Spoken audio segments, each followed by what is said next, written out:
ایک ماں اپنی بچی کو ڈانٹ رہی تھی کہ خاموش ہو جاؤ, بچی جواب میں کہتی آپ خاموش ہو جاؤ, اور گھر کی دیوار چار دیواری سے باہر, اور پھر ماں جو پھوٹ پھوٹ کے روئی ہے, میں خود سن رہا تھا اس کی آوازیں, اور سر دیواروں سے مارتی ہیں مائیں, کہتی یہ ہم نے شیطان جنا ہے, کیا جنا ہے؟ نبی صلی اللہ علیہ وسلم نے فرمایا قرب قیامت میں تلید الامۃ ربتہا, عورت اپنے آقا کو جنے گی, عورت جس بیٹی کو جنے گی وہ بیٹی اس ماں پہ حکومت کرے گی.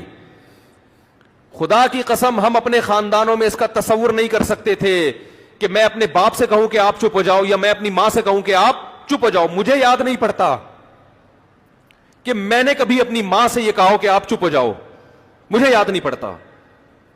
میں نے کبھی اپنے باپ سے یہ کہا کہ آپ, ہمارے والد نے ہمیں ہینٹروں سے مارا بھی ہے, پائپوں سے مارا ہے, ہم نے کبھی اپنے باپ کو الحمدللہ دھمکی, ہم کوئی بہت نیک نہیں ہیں, ہم کوئی بہت نیک نہیں ہیں, لیکن ہمارے باپ نے ہمیں ناچ گانے اور ڈانس نہیں سکھایا, اس نے ہمیں مذہب سکھایا, اس کی برکت تھی.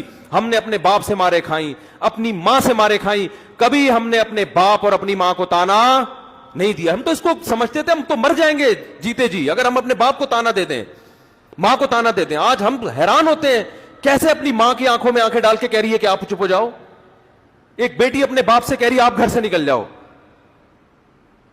آپ کہہ سکتے یہ کوئی بڑا جملہ, آپ کے لیے بڑا جملہ نہیں ہے, میرے لیے تو بہت بڑا جملہ ہے بھائی, میرے لیے تو بہت بڑا جملہ ہے.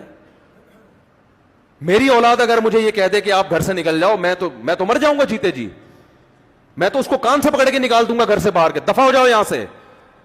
پتہ نہیں باپ کیسے برداشت کر رہی ہے یہ تانے, ماں کیسے برداشت کر رہی ہے.